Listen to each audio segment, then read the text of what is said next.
All right, let's go to news headlines. Number one, over the last several days, I've been telling you about this apparently racially motivated hate crime at a Macy's in Michigan. Watch it again. Oh, boy, don't touch me. Don't touch me. I didn't touch you. Don't touch me. I didn't touch you. Quit touching me. Yeah, them hurt.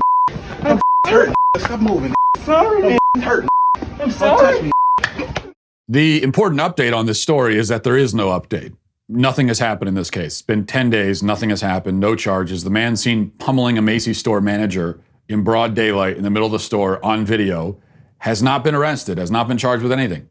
He brutally assaulted someone on camera. We see it. The guy's on the ground begging for mercy, getting pummeled, hasn't been arrested for it. The prosecutor, David Lighton, here's his Twitter, by the way. He hasn't filed charges. He's still has not, and he's actually considering not filing charges at all. That's what he said. Here he is right now. Well, listen to this.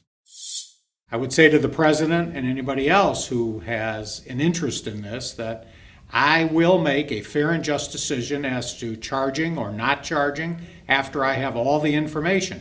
The warrant request only came in today. The police reports only came in today.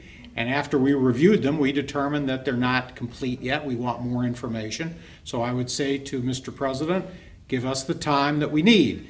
And we certainly would appreciate it if you would send more resources in to help us, because Genesee County is not the most wealthy county, and our police departments work very, very hard. Our prosecutor's office works very, very hard, but it takes time to get these right. We want to get it right.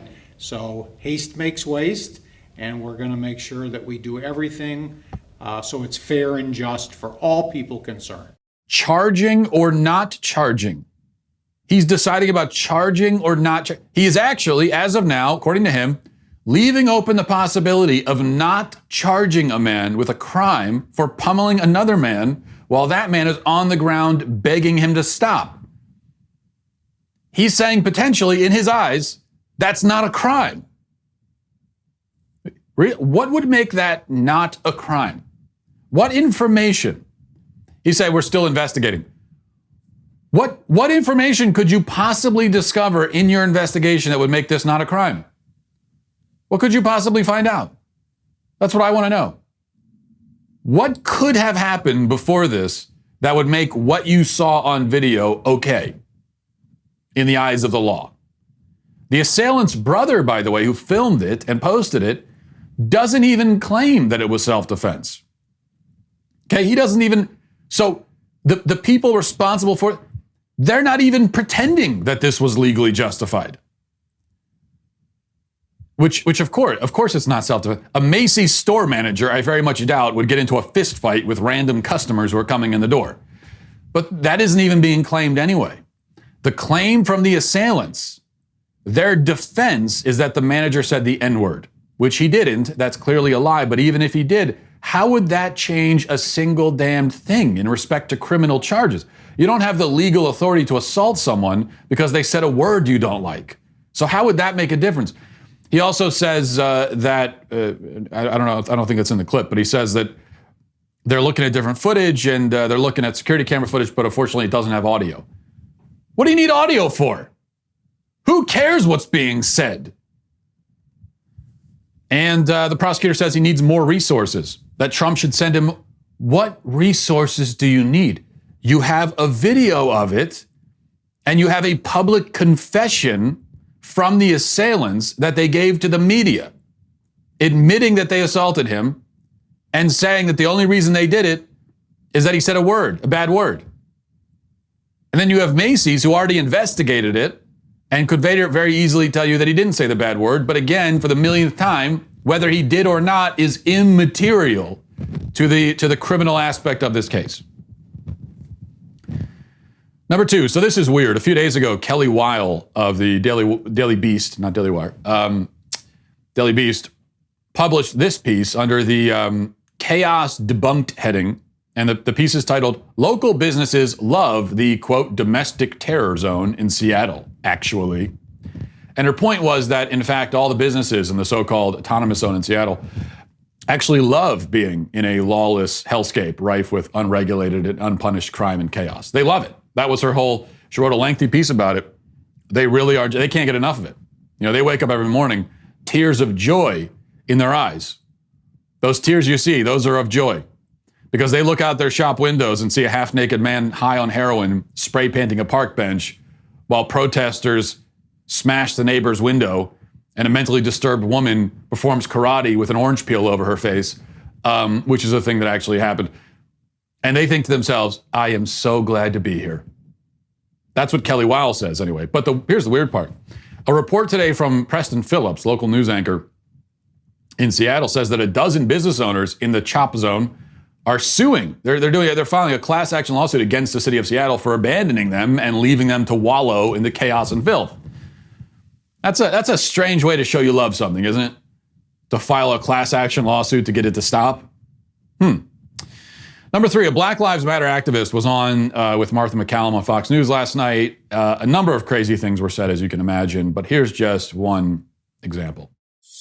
I just want to put up this quote from Martin Luther King, and I've heard you talk about Martin Luther King versus Malcolm X, and you said that he, was an anomaly, Martin Luther King.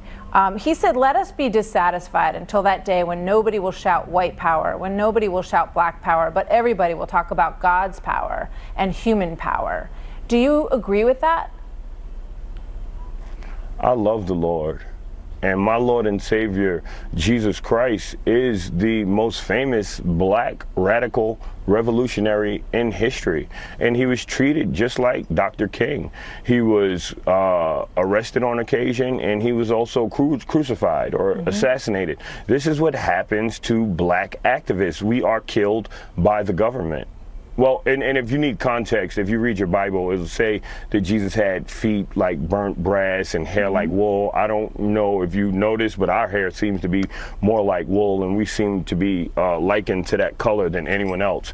And, it's just a hypocrisy and the white supremacy in America and in the world that would show us portraits of a pasty white Jesus. Jesus was not white. We all know this.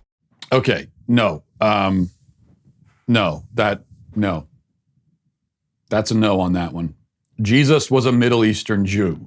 That's what he was. There's no debate over that. He was a Middle Eastern Jew. He wasn't white. He wasn't black. He wasn't white European, and he wasn't black African. He was a Middle Eastern Jew. Probably looked very similar to what Middle Eastern Jews look like today, if that matters, which it doesn't. As to the Bible quote, the Bible verse quoted there, that's not a Bible verse. That's just that's not actually in the Bible. The Gospels never once describe any of Christ's physical features. They don't say a single word about what he looks like. And there might be a reason for that. Maybe there's a reason for that. I say that his physical appearance didn't matter. Well, I think the writers of the Gospels agreed. That's why they don't describe him. Revelation does provide a description, you might say, but it's highly metaphorical, and it's describing a glorified Christ returning on Judgment Day. The actual verse says, the hair on his head was white like wool, as white as snow. That's the verse that he mentioned. But he didn't quite quote it that way, did he? Now, I don't think that means Jesus is white, as in Caucasian. But it does show that the wool comment is about color, the color of the hair. That's what it's about. Color of the hair, specifically, is what it's referring to. And so all of that is nonsense. And of course, this, and I've addressed it before, so I'm not going to go into detail, but this constant effort by activists and leftists to make Jesus into himself sort of a political activist who was killed by the government because they were afraid of his political message is just completely off base. There is no support for it whatsoever. No support in the Bible. Now, there is support among New Age scholars who have for decades been trying to turn Jesus into that, but all you have to do is pick up the Gospels and read them. He was not a political activist at all. He barely discussed anything remotely political, and when he did, he said, give to Caesar what is Caesar's. But that was not Jesus' message. It was not one about politics. And the Roman government couldn't care less about Jesus. They weren't worried about an itinerant preacher, an itinerant Jewish preacher going around talking about, from their perspective, he's just another Jewish preacher. There's a lot of them going around talking about Jewish, theology. They didn't care about that. It made no difference to them. They killed Jesus. Pilate ordered the execution to appease the mob. He didn't care. He tried to, exonerate Jesus. Said, I find no fault in him. I don't see a problem with him. Killed him because the mob demanded it. So again, this is, if there's any lesson we can apply to the current, it's that this is why you don't go along with mob rule. Number 4, Bubba Wallace has slightly changed his tune from that embarrassing CNN performance after the news story was exposed as false, as you may remember. And he went on CNN in what was really a therapy session more than an interview, and was defiant and basically doubling down on the whole story in a lot of ways, although he admitted that it wasn't a hate crime, but he was doubling down, saying it was a noose and trying to still make himself a victim. Anyway, yesterday he published a statement. Well, I don't know if he published it so much as his PR people finally got to him and they published this, but this is what he says now. It's been an emotional few days. First off, I want to say how relieved I am that the investigation revealed that this wasn't what we feared it was. I want to thank my team, NASCAR and the FBI, for acting swiftly and treating this as a real threat. I think we'll gladly take a little embarrassment over what the alternatives could have been. Make no mistake, though some will try, this should not detract from the show of unity we had on Monday and the progress we've made as a sport to be a more welcoming environment for all. Okay, that's slightly less objectionable than the spectacle on Monday or Tuesday night. But what's missing from this? An apology. There's no apology. How about just, I'm sorry about that? There's no accountability. And he says, oh, it's not what we feared it was. Oh, you just feared that it was that. Because that's not what you said, Bubba. What you said was that this is a hate crime, a despicable act of hate. That's what you said. You didn't say, I fear that it might be a hate crime. You stated for a fact that it is, with not only with no skepticism, but insulting anyone who was skeptical about it. So, and then as far as it shouldn't detract from the show of unity, well, I'm sorry, it does detract from the show of unity, because that was a show of unity based on a lie. And if we want unity in America, we're not going to find it based on lies. Number 5, here's a great video of a white protester trying to explain racism to black cops. A black person pointing to privilege and power is white? Yes, sir. A white person. We're done. My black wife is calling me. I'm going to have a conversation. That doesn't mean that you're About not racist. racist, sir. Just because you have one black friend or a black wife, you can still be racist. It has nothing to do with your acquaintances. Wow, it must have been so intimidating that all the police moved that way. That's impressive. Just with a little drive. It's not intimidating. It's just like you're trying to have a conversation. You have a one-track mind.